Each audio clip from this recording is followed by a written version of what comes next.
రైతులకు మరింత షాక్ తగిలింది. ఏంటంటే రైతు భరోసాకు షాక్ ఇచ్చారు ప్రభుత్వము. వెబ్సైట్లో లక్షల ఎకరాల భూమి బ్లాక్ అవుతుంది. రైతు భరోసా వెబ్సైట్లో రైతుల భూములు గల్లంతవుతున్నాయి. పెద్ద సంఖ్యలో రైతుల భూముల వివరాలు వెబ్సైట్లో కనిపించడం లేదు. కొంతమంది రైతులకు సంబంధించిన మొత్తం భూముల వివరాలు కనిపించకపోగా మరికొన్ని భూముల వివరాలు సగం మాత్రమే కనిపిస్తున్నాయి. సో అసలు ఆ పాయింట్స్ ఏందో చూద్దాం. ఎందుకు ఇలా జరుగుతుంది? వెబ్సైట్లో రైతుల భూములు గాయబ్, వాటికి పంట పెట్టుబడి సాయం బంద్. రైతు భరోసా వెబ్సైట్లో సర్వే నెంబర్లు బ్లాక్, ఉన్న భూమిలోనూ కోత. వరంగల్ జిల్లాలోనూ 2 ఎకరాలున్న రైతుకు అసలు భూమే లేదట. సిద్దిపేట జిల్లాలో 6 ఎకరాల వ్యక్తికి 4 ఎకరాలే ఉన్నట్లు చూపిన వైనం. భరోసా జమ కాకపోవడంతో ఆరా తీస్తే అసలు విషయం వెల్లడి.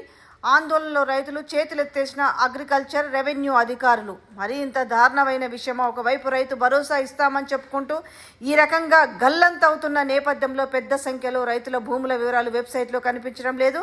కొంతమంది రైతులకు సంబంధించిన మొత్తం భూముల వివరాలు కనిపించకపోగా మరికొందరు భూములు ఇలా సగం మాత్రమే కనిపించడం, అలాగే రైతు భరోసా పంపిణీకి పలు సర్వే నెంబర్లను బ్లాక్ చేయడమే ఇందుకు కారణమని వ్యవసాయ శాఖ అధికారులు చెప్తున్నారు. ఈ విధంగా రాష్ట్ర వ్యాప్తంగా వందల సర్వే నెంబర్లు బ్లాక్ చేయగా లక్షల ఎకరాలు గల్లంతైనట్టు అధికారులు అంచనా వేస్తున్నారు. దీంతో సదరు రైతులకు రైతు భరోసా బంద్ అయింది. ఇప్పటి వరకు ప్రభుత్వం 2 ఎకరాల వరకు జమ చేయగా ఈ జాబితాలో ఉన్న రైతులకు పెట్టుబడి సాయం అందలేదు.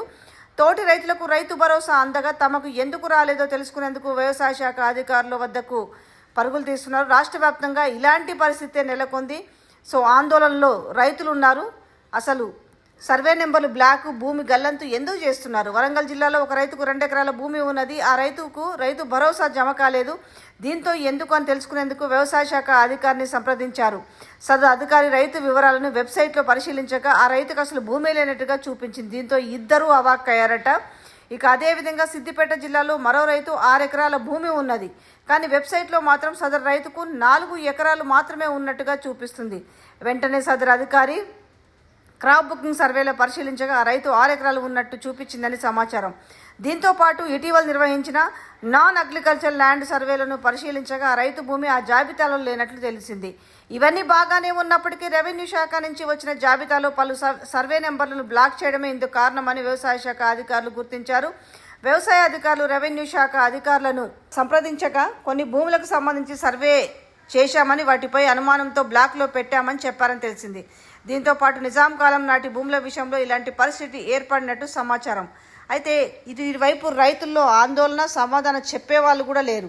అసలు నా భూమి అంటే 2 ఎకరాలు ఉన్న వాళ్ళకి భూమి లేదని చూపించడము, ఒక 7 ఎకరాల భూమి ఉన్న వారికి 4 ఎకరాలను చూపించడం, ఈ విధంగా వందల సంఖ్యలో సర్వే నెంబర్లు మాయమవడం అంటే దీని వెనుక జిమ్మిక్కిందేనంటే ప్రభుత్వం చేస్తున్న పెద్ద గోల్మాల్ చర్య ఇది.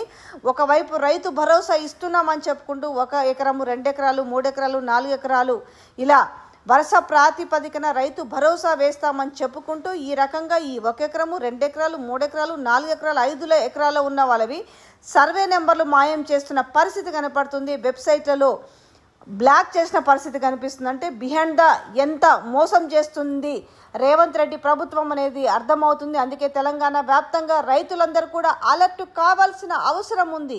ఎందుకంటే నాకెందుకు రాలేదు అనేది పక్కింటోళ్ళకి అడిగి, ఆ పక్కింటోళ్ళకి అడిగి అంటే ఎట్లుందంటే పరిస్థితి. ఒకప్పుడు నాకు రైతు బంధు వచ్చింది, నీకు వచ్చిందా అని అడిగేవారు. బట్ ఇప్పుడు పరిస్థితి ఎట్లుందని అంటే నాకు రాలేదు, నీకు కూడా రాలేదా అనే పరిస్థితికి వచ్చింది అని అంటే గాల్లో దీపంలాగా వేలాడుతుంది రైతు భరోసా పరిస్థితి. తెలంగాణ వ్యాప్తంగా రైతులందరూ అలర్ట్గా ఉండాలి. రేవంత్ రెడ్డి ప్రభుత్వం చేస్తున్న మోసాన్ని ఈ విధంగా వెబ్సైట్లలో బ్లాక్ చేయడము, లేదంటే సర్వే నెంబర్లను మాయం చేయడం వంటివి ఇది రేపటికి చాలా ఇబ్బందికరమైన అంశం అవుతుంది. ఒక రైతు భరోసాకే కాదు, భూములు కాస్త ఎగిరిపోయే ప్రమాదంగా ఉంది. కాబట్టి రైతులందరూ కూడా అప్రమత్తంగా ఉండాల్సిన అవసరం ఉంది.